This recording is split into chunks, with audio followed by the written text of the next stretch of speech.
Welcome back. Staying safe during the coronavirus pandemic doesn't just mean staying healthy physically. We need to stay safe digitally too. So how do we do this? Well, many of us are spending a little more time on our computers right now, and those online trolls, well, they are ready to take advantage of your increased screen time and your heightened emotions. BYU professor Amanda Lee Hughes works in the School of Technology, and she researches how people use social media in a crisis. She says the COVID-19 pandemic is different than most.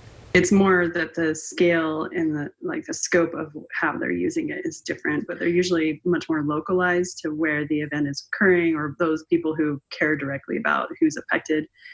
And this is just a very different type of a disaster where everyone is affected by it in some way.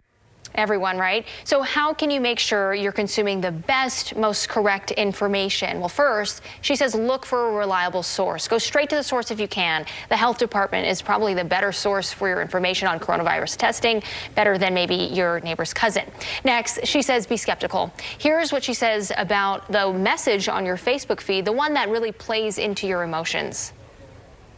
The most harmful types of misinformation are usually things that people are pretty emotional or excited about, or they feel like, oh, this is really something that everybody needs to know. And that's why they spread so quickly, is because they get you kind of riled up about it in some way. And so I think anytime you start to feel that way about a message, that's probably a good sign to say, maybe I should take a step back and say, is this reliable information? Maybe I should do a little bit of fact checking before I send this on, because it may not be accurate information.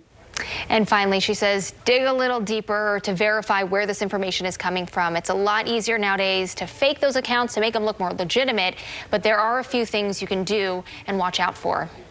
Look at how long their account has been there. Like, did they create it last week? And they suddenly have thousands and thousands of followers, and you kind of like, those are red flags. Also, just the history of what they've posted. Do they seem like they're only posting things that are trying to get people upset, or seem like they're not perhaps accurate information?